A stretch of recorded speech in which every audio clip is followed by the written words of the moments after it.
Olá, boa tarde. Este é o TV Comunica e hoje o assunto é sotaque. Você tem sotaque? Eu também. Todos nós temos sotaque, né? Para esclarecer todas essas dúvidas e dar várias orientações, nós convidamos a fonoaudióloga Anelisa Moreira Ferreira. Ela é diretora executiva da Univoz, que é uma consultoria em comunicação humana e também é membro da Sociedade Brasileira de Fonoaudiologia. Oi, Anelisa, boa tarde. Obrigada por ter aceito o convite. Eu que agradeço, Áurea. Esse assunto me deixa sempre curiosa, particularmente eu gosto do sotaque, por conhecer algumas regiões do Brasil, eu fico sempre admirada com as formas das pessoas falarem, por isso nós resolvemos trazer o assunto aqui para discutir com os internautas. Aliás, você que acompanha o programa pode desde já fazer sua pergunta através do chat, que a Anelisa vai responder para nós. Anelisa, como surgiu essa questão do sotaque, especialmente no Brasil, já que nós somos um país tão grande, cheio de variações de linguagem? O sotaque, ele vem de variações da língua. Nós temos a nossa língua portuguesa, mas a língua portuguesa ela é viva. Ela sofre flutuações, variações históricas, de acordo com várias interferências da nossa linguagem. A linguagem é a língua colocada em prática. Então, quando vieram aí os colonizadores portugueses, já primeiro encontraram os nossos indígenas, tupis, principalmente os tupinambás, e já começou então uma forte interferência entre língua indígena e portuguesa. Depois disso, né, a língua indígena, inclusive, foi proibida em 1757, imagine Uau, só. Não sabia dessa. E posteriormente com a expulsão dos jesuítas, que eles foram os grandes disseminadores da língua indígena. Volta a família portuguesa para cá em 1808 e a gente retoma então esse sotaque português. Só que não ficamos só com os portugueses aqui, vieram outros imigrantes. Então vieram também italianos e alemães para o sul, franceses, holandeses para o nordeste. Então toda essa interferência de outras línguas vai fazendo com que a nossa língua mãe sofra influências. E aí, tem outros fatores que também podem fazer com que a língua vá se modificando. Por exemplo, interferências geográficas. Então, se você tem uma cidade distante, essa cidade vai desenvolvendo vocabulário próprio, vai desenvolvendo uma entonação própria, e se eles não têm contato tanto assim com outras regiões, aquilo vai ficando segregado ali.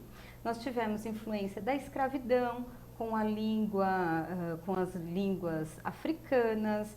Depois, posteriormente, entra a tecnologia, então o anglicismo começa a chegar ao Brasil, interferência com palavras americanas. Mais recentemente, você tem interferências do internetês, né? O tecnologuês também, então começam a surgir outras palavras, e aí as regiões, a cultura de cada região vai transformando a nossa língua materna e vai formando essa linguagem tão diversificada. Para você ter uma ideia, no Brasil, alguns autores consideram 4, 6, mas tem autores que consideram que nós temos 11 dialetos diferentes. Dentro do Brasil? Dentro do Brasil. Não é? Por exemplo, dentro de São Paulo, do estado de São Paulo, nós já temos o paulista e o do interior, né? Chamado de caipira. Você tem o nordestino, o cearense, o baiano, o do norte, o do sertão. Você tem 11 dialetos diferentes. O que é o dialeto? São essas variações de vocabulário, de sotaque, que é a variação da voz, da velocidade de fala, da entonação, da musicalidade. Você tem variações também semânticas, do uso da palavra. Então, tem palavras em São Paulo que são usadas de um jeito e no norte do outro. Eu me lembro, eu gosto muito de comunicação desde criança, e me lembro muito de um caso que acontecia na minha família. Meu pai era do norte, ele era de Manaus, e ele falava para minha mãe que estava com vontade de comer canjica. E ela fazia a canjica de milho branco. E ele falava, não, isso não é canjica, isso é munguzá. Eu quero aquele amarelo é curau em São Paulo. E no norte, curau é feito de canji, feito de milho branco. Então, imagine as diferenças de vocabulário que tem nesse país, né? Que numa região você usa uma palavra para um determinado alimento, objeto, e na outra região é para outra. né? Agora, Então, isso, como você falou, é muito marcado. Em cada região existe uma forma diferente de falar e nós reconhecemos. Quando nós conversamos com alguém que nunca conversamos antes, a pessoa começa a falar, a gente já entende de que região ela é. Né? Isso realmente é uma coisa, é originário de lá. Quer dizer, a pessoa se identifica até por conta do sotaque.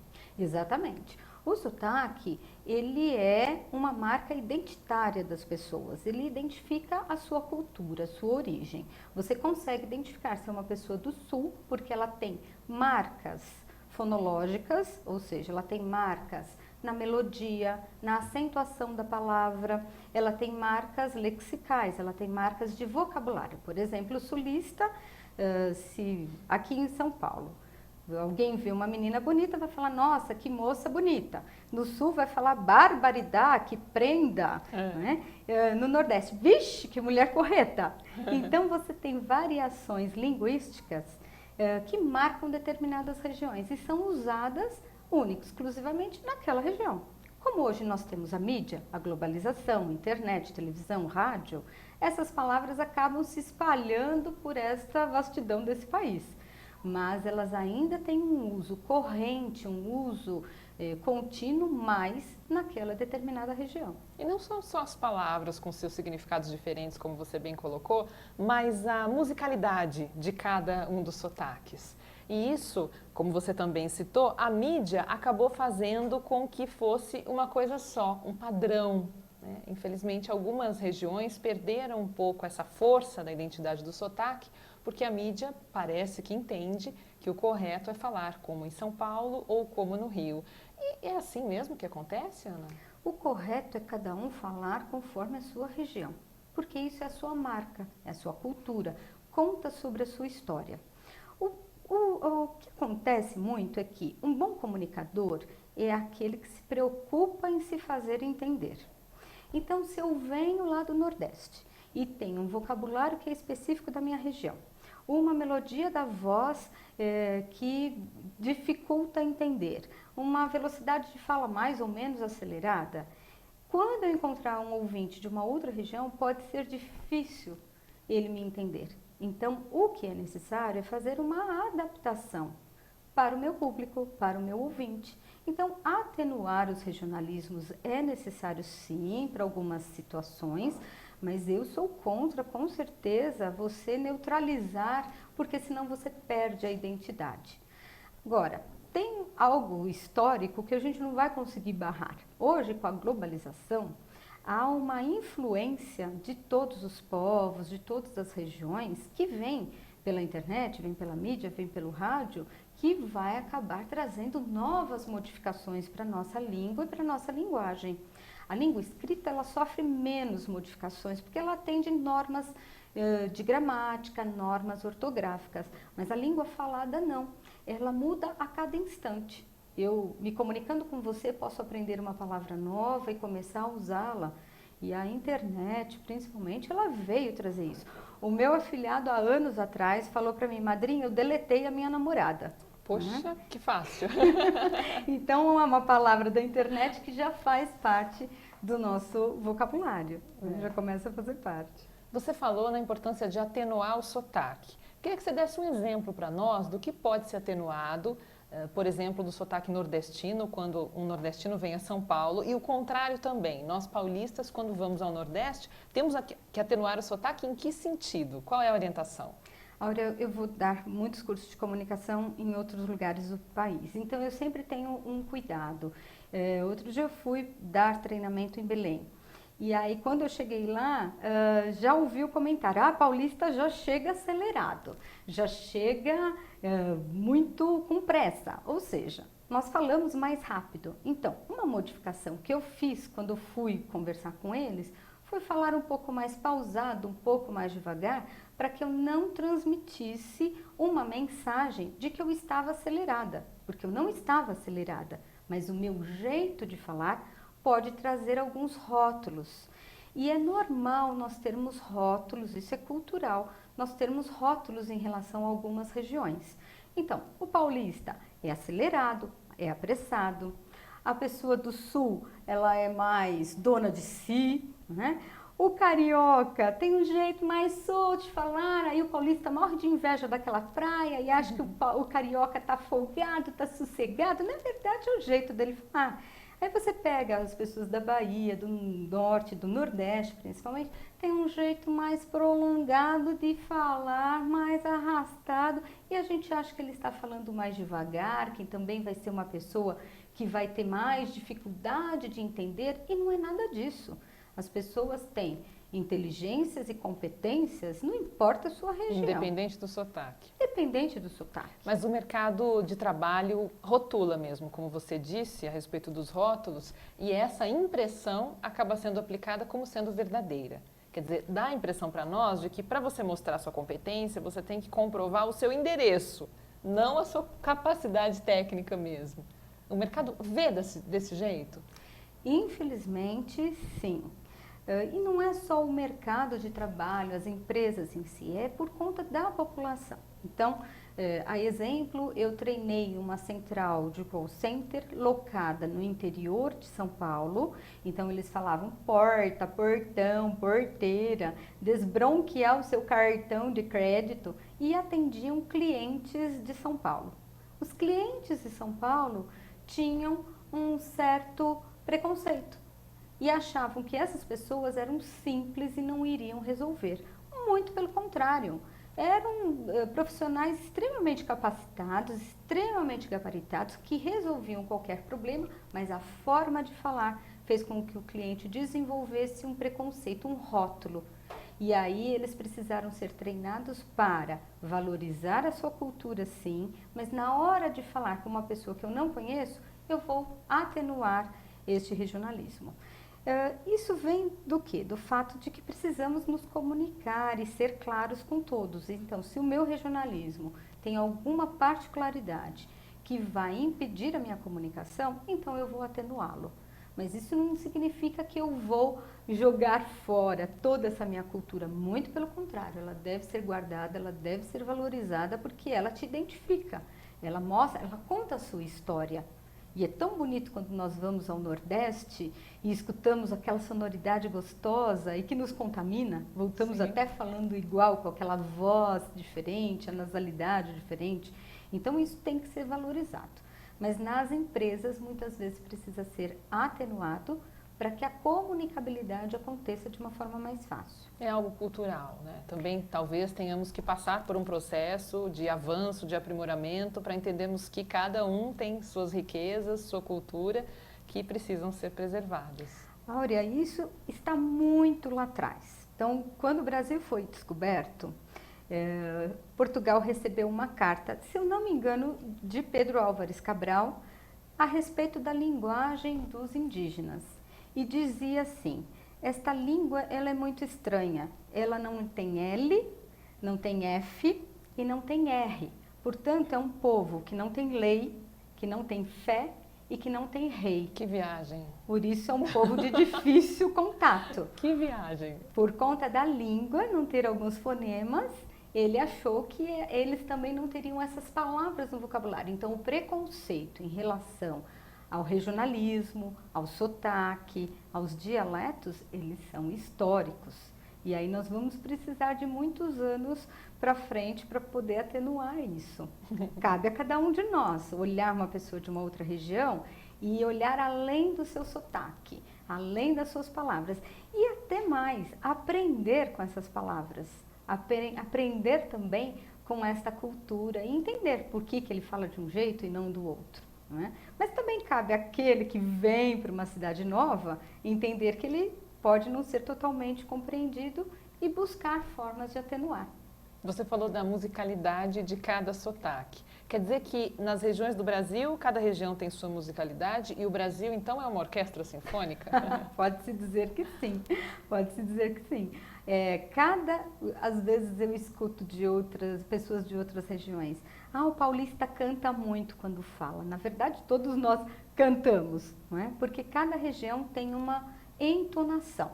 A nossa voz, a voz é sua, é minha, elas são diferentes, mas se você vive numa determinada região, você assume a acentuação das palavras de acordo com a sua região, a velocidade de fala também de acordo com a região. Tem região que prolonga mais vogal ou não, então você pega, por exemplo, as pessoas da Bahia, elas prolongam mais a vogal, esticam quando falam, o paulista estica menos e as pessoas do sul menos ainda. Barbaridade, né? Bem curtinho. Mais curto, mais marcado. Seco.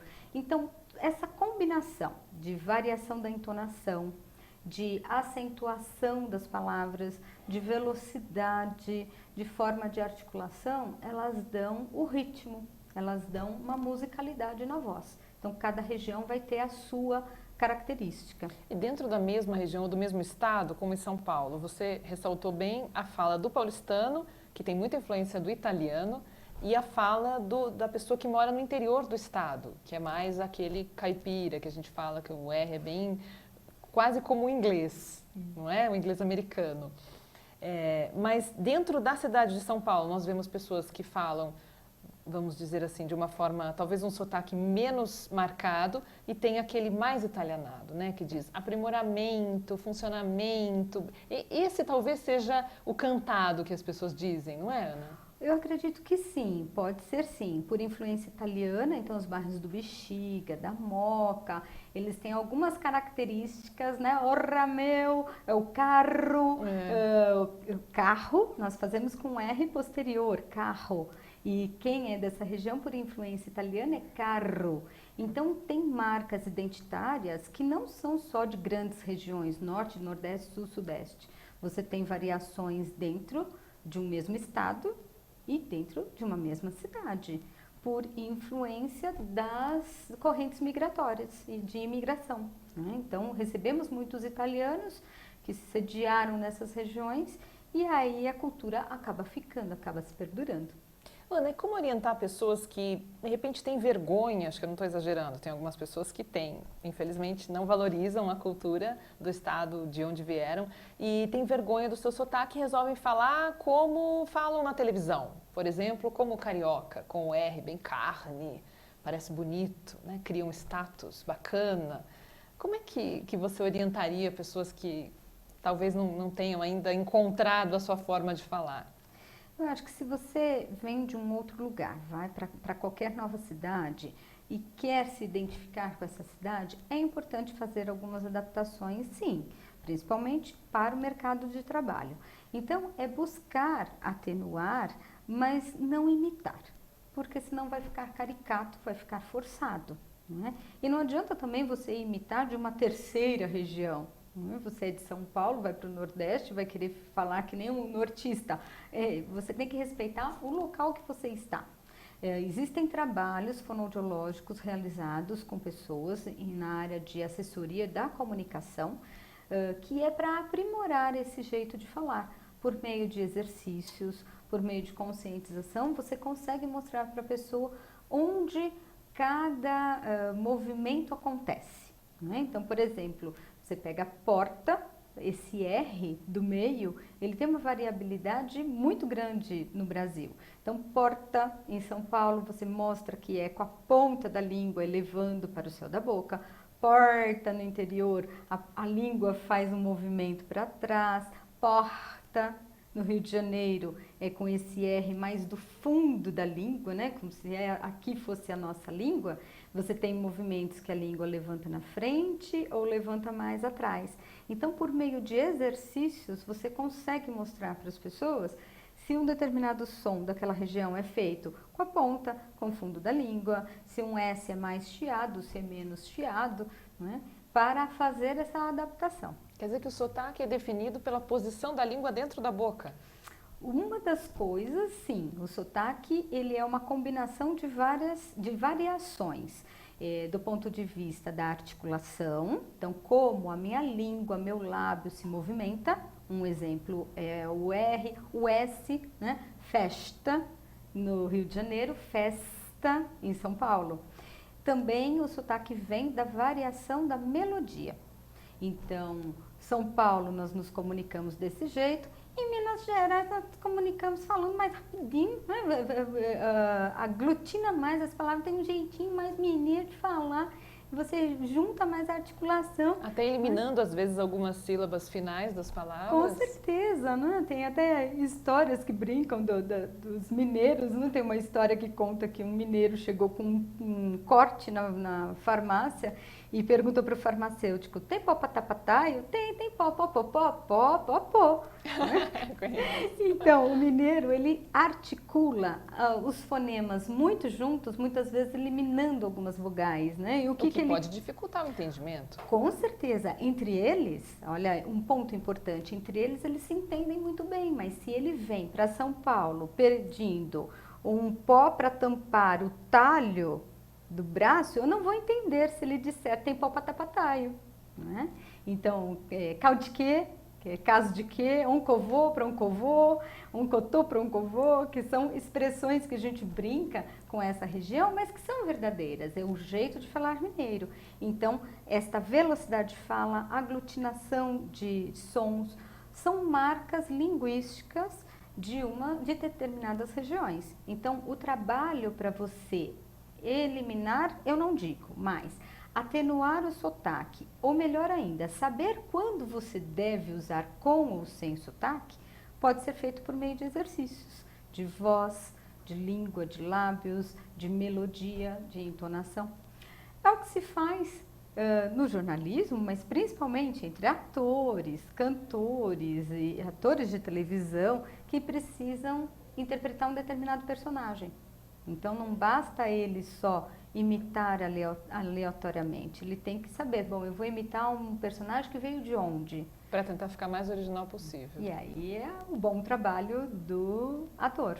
Muito bom. A gente vai continuar falando sobre sotaque, sobre a atenuação dessa linguagem com a Ana-Elisa Moreira Ferreira, que é fonoaudióloga e membro da diretoria da Sociedade Brasileira de Fonoaudiologia. Você que tem alguma dúvida, alguma curiosidade, você de qualquer região do Brasil pode escrever pelo chat a sua questão e nós vamos repassá-la à Ana-Elisa. Vamos ao intervalo e daqui a pouco o TV Comunica volta para você. Até já.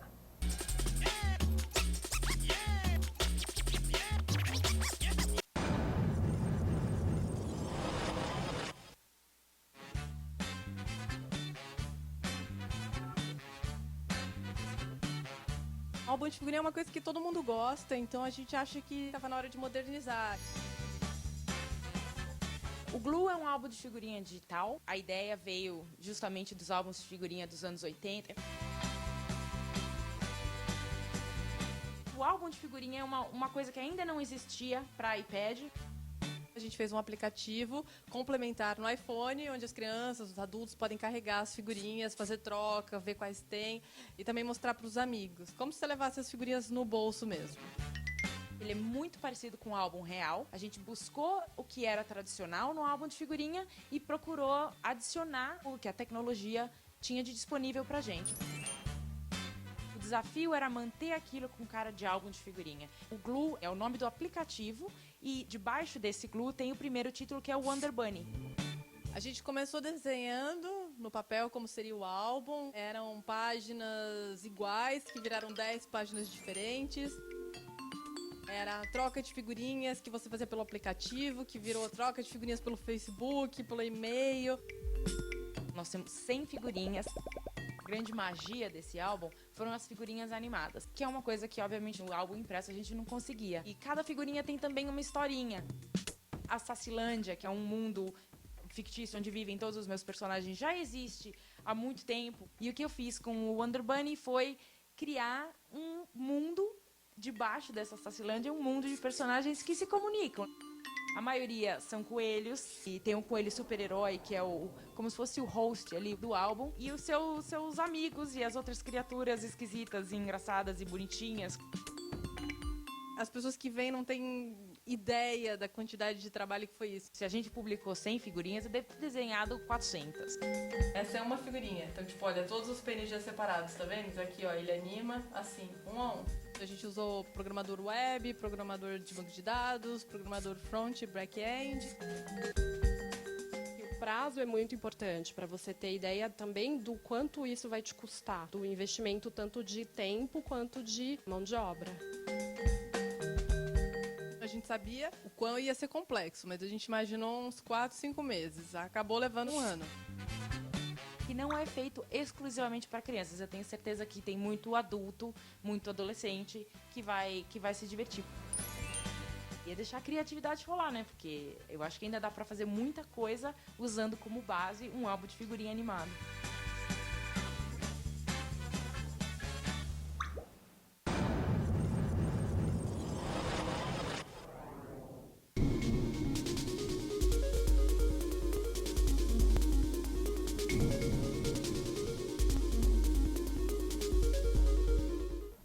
Olá, a TV Comunica de novo no ar com a Anelisa Moreira Ferreira, que é fonoaudióloga, e hoje fala conosco sobre sotaque. Para começar esse bloco, Ana, já temos aqui uma pergunta do Adriano Santos, e ele diz assim: é possível falar inglês sem o sotaque brasileiro? Essa é uma das perguntas que mais nos fazem nas consultorias. Não é fácil. O que acontece? Quando você aprende uma língua materna, então no caso o português, ela está totalmente fixada do ponto de vista cerebral, de produção de sons. E os sons são diferentes, as curvas melódicas são diferentes, a acentuação. Então, quando vamos aprender uma língua, toda essa base materna nossa, de língua materna, entra e contamina a nossa nova língua. Portanto, é difícil. Quanto mais cedo aprendemos uma língua estrangeira, mais fácil se torna falar sem nenhum sotaque da língua materna, sem nenhuma interferência. Quanto mais tarde, mais eu já estou acostumada a fazer os sons de determinadas formas. É possível atenuar muito, é possível eliminar bastante, mas quanto mais tarde eu aprendo, mais difícil vai ficando. Acho que a forma de aprendizado também pode ter alguma relação. Tem muita gente que diz: quero fazer inglês com um professor nativo, porque eu vou ouvir o sotaque dele, original, vou tentar me aproximar mais desse sotaque. Isso é possível realmente? Sim. Nós aprendemos através do modelo, desde quando aprendemos a falar a própria língua portuguesa, por imitação da mãe e escutar os sons do ambiente. Se eu aprendo inglês com alguém que tem um sotaque nativo, eu tenho maior chance de aprender exatamente como ele é. Lembrando também que o próprio inglês, se for o inglês dos Estados Unidos, ele também vai ter os diferentes sotaques. O inglês do nova-iorquino é diferente do inglês do texano, então eu também vou aprender com este sotaque da região que este professor é proveniente. Então, nos Estados Unidos, então, também tem os sotaques, de acordo com as regiões. E eu sempre tive uma curiosidade, que eu penso que quem fala o R mais do interior de São Paulo, talvez tenha mais facilidade de falar inglês. Tem até uma piadinha que fala onde você mora, né? Que é onde você mora, mas fazendo de conta que está em inglês. Realmente, você acha que existe isso? Do que o paulistano que fala o R, me parece assim, quadradinho o R. É carne, não é? E quem fala carne pode ser que tenha mais facilidade de falar inglês. Isso é verdade? É impressão Somente mesmo? esse som, esse R, Sozinho. ele tem uma certa semelhança ao R pronunciado em algumas palavras do inglês, mas é só esse R. Tá. Você vai ter todas as outras variabilidades linguísticas que tem a língua inglesa, que não tem no nosso dialeto interiorano, né? Então, a dificuldade vai ser para todos. É. A gente tem mais uma pergunta aqui da Vânia. Ela trabalha na área de comunicação de uma empresa no interior de São Paulo, prefere não divulgar o nome, e diz que o presidente da empresa é uma multinacional, eles trouxeram um presidente novo para ocupar esse cargo e ele está no Brasil há pouco tempo e eles têm inclusive evitado, nós falávamos disso antes do início do programa, né, Ana? Eles têm evitado a exposição dessa pessoa na mídia por conta da dificuldade de falar o português corretamente. Esse estrangeirismo, que também é um sotaque trazido de fora para cá, também pode dificultar a comunicação?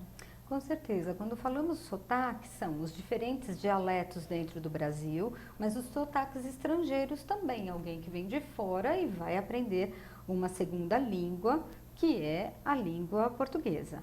É uma dificuldade muito grande desses nossos executivos que vêm de outros lugares. Eu já tive a oportunidade de atender alguns deles. Um falava 4 línguas diferentes, português foi a 5ª língua, então no início ele acabava misturando o vocabulário de todas as línguas e teve também uma dificuldade, uma certa rejeição inicial da equipe. Primeira coisa, as equipes de trabalho precisam saber que é uma pessoa que está vindo, que está com boa vontade, que vai levar um tempo para aprender a língua. Mas cabe a esse executivo, sabendo que ele tem uma carreira, uma projeção internacional, correr e aprender a língua e fazer não só um aconselhamento, não só o curso da língua daquele país, mas também uma consultoria para aprimorar a articulação, que é algo que nos cursos de línguas geralmente não se faz. O falante, o profissional que está aprendendo uma nova língua tem interesse em se comunicar e falar, e às vezes gramaticalmente Aprender vocabulário. Vocabulário, a preocupação maior é essa. Mas um segundo passo aí, ou até mesmo paralelo, é aprimorar a pronúncia, aprimorar para eliminar o sotaque da língua dele, da língua nativa.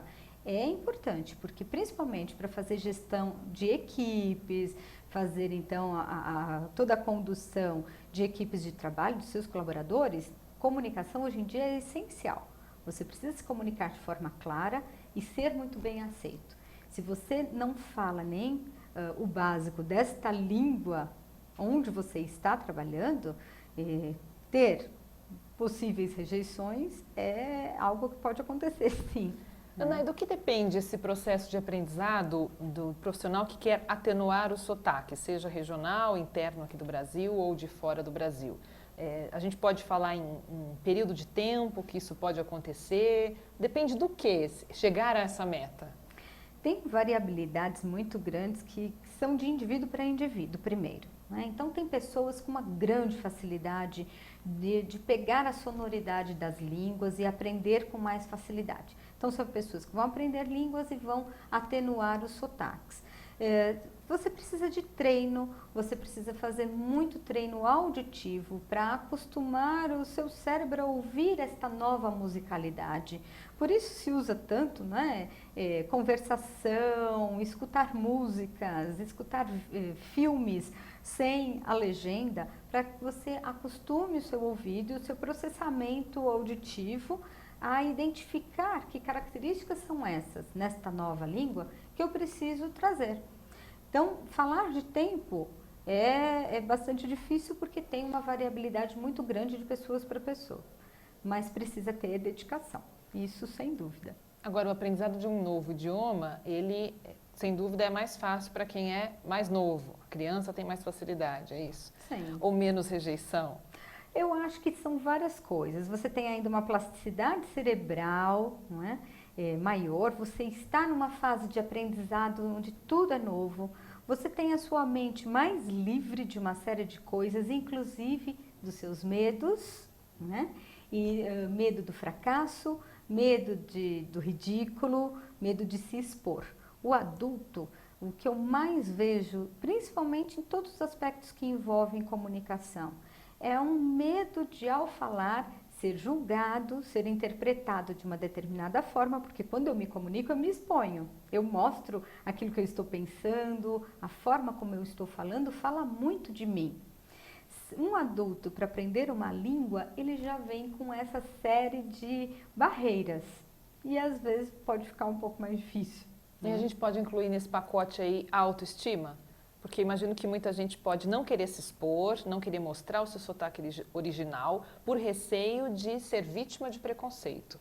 E aí ele é meio que apagado dentro de um ambiente de trabalho, por exemplo, em que teria muito para mostrar, tecnicamente falando, mas se inibe por conta do sotaque. Isso que você falou tem toda a significância dentro das empresas. Né? Muitas vezes, por eu ter um problema de fala, né, que aí não tem nada a ver com sotaque, regionalismo, mas ou um problema de fala, ou uma voz alterada, uma voz muito fina, uma voz muito grave, ou um regionalismo, algo que na minha comunicação saia dos parâmetros da normalidade, né, do padrão, eu acabo me fechando e não me exponho.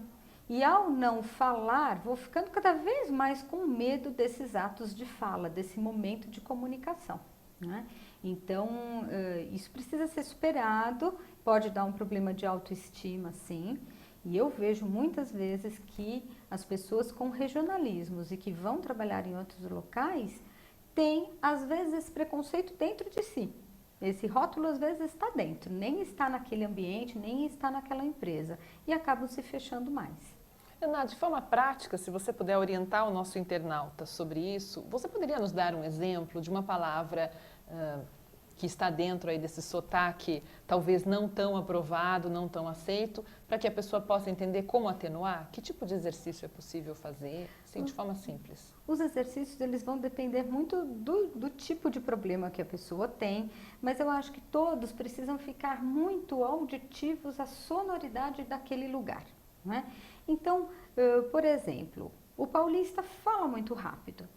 Então, se você vai morar no Nordeste, no Norte, a velocidade de fala é uma coisa que você precisa prestar atenção. Então, reduzir velocidade de fala, basta você colocar algumas pausas durante a sua fala. Se você é de Minas e tem aquela tendência a aglutinar as palavras, quando você vai para uma outra região, é importante que você articule melhor cada som. Fale, né? Não pãozinho de queijo, e sim pãozinho que a boca de queijo. até fica um pouco mais fechada. É bom fazer um exercício mesmo, de abrir. Tem uma série de exercícios articulatórios, como mastigar sons, né? Fingir que está mastigando. Tem aquele exercício sons. do lápis que você coloca aqui, né? Fica falando. Tem, no teatro o exercício de lápis é muito utilizado, a gente pede sempre para tomar cuidado, porque algumas pessoas têm problemas nessa articulação do pode rosto, travar, e aí pode tensionar, né? Mas exercícios que você amplia a sua articulação. Leitura em voz alta ajuda muito, se você quer se autodesenvolver, ler, gravar-se, escutar, né? Então é uma série de dicas e de exercícios que vai depender muito de que região você é, para onde você vai e o que você precisa ajustar. E o que fazer, se é possível também, para transformar o R de Piracicaba como carne em carne de São Paulo? Esse eu acho que é um dos mais fáceis. Pelo menos ele é mais visual, né? Então, se eu tiver a minha mão representando a minha língua, a carne do interior, a língua faz isso aqui. Todo mundo pode perceber ao fazer. Então, carne, ela meio que dá uma levantadinha para trás. E carne de São Paulo, a ponta da língua bate nesta saliência logo após os dentes. Carne, levanta e vibra, né? Então esse visualmente ele é muito fácil. Não digo que é fácil de adquirir, né? Todo som tem a sua dificuldade, porque se você fala assim desde pequeno, não vai ser nada de uma hora para outra que você vai conseguir. Mas esse é visualmente muito perceptivo. Mas quem quiser fazer isso, claro, com uma orientação de uma fonoaudióloga, pode ir exercitando periodicamente, frequentemente, de forma consciente, mesmo que seja um desafio no início, até adquirir o hábito natural. Com certeza. E essas variações de sotaque são variações que, se você não tiver nenhum impedimento físico, então um problema de língua, de lábio, se é só variação por regionalismo, é fácil de nós pegarmos. É tão fácil que se você vai passar uma semana de férias no Nordeste, você volta falando do jeito que eles falam, vai para a Bahia, você já volta falando bicho, bichinho, ou coisa porreta, ou coisa boa. Então você volta com essa sonoridade, não é? Você vai para o Rio de Janeiro, fica 3 dias, já volta falando porta, né? Chiando, numa festa. Então, o nosso cérebro tem essa capacidade de, ao ouvir essa variação, né, internalizar e já jogar para a voz, para os articuladores, lábio, língua, essa movimentação. Então não é nada impossível.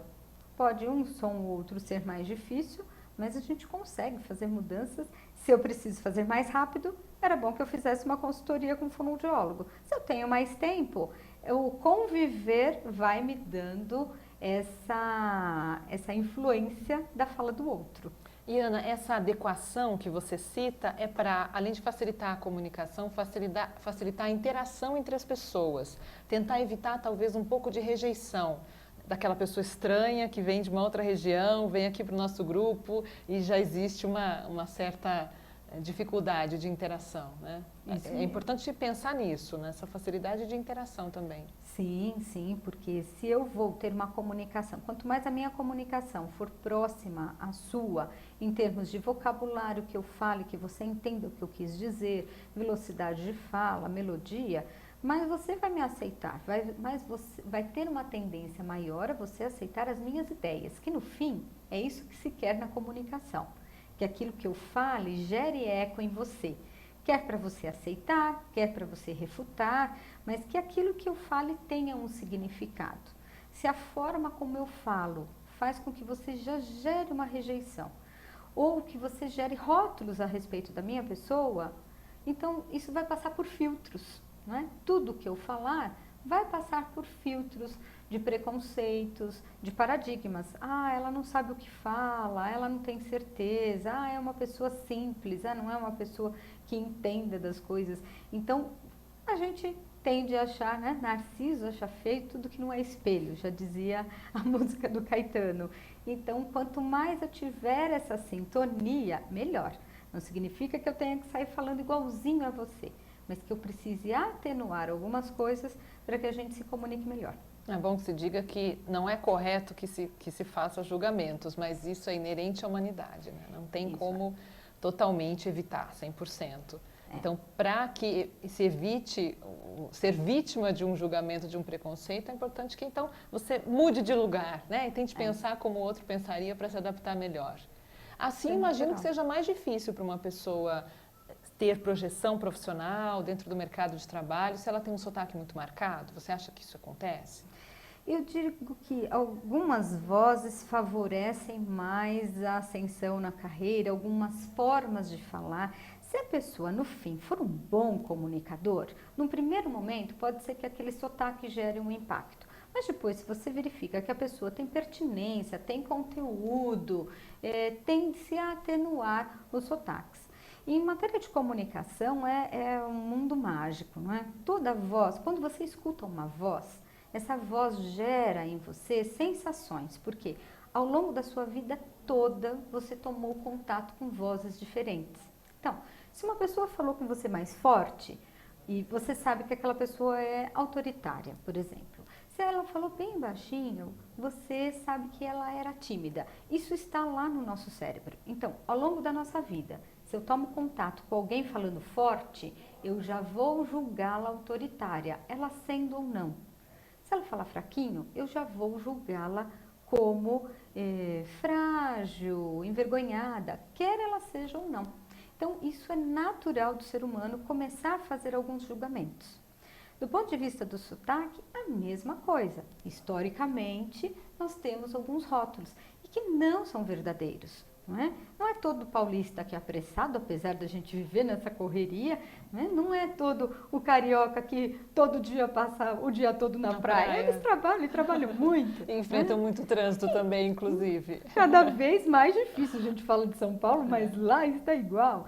Então, esses rótulos, eles precisam cair por terra, mas são coisas de cultura, são coisas históricas, vai levar muito tempo para isso. Então, num primeiro momento, as pessoas podem efetivamente criar barreiras em relação ao sotaque. Agora, ascender na carreira está, sim, diretamente relacionada com o estilo de comunicação, com o seu estilo de comunicador. Mas que mais do que o sotaque, tem a ver com outras questões de comunicador.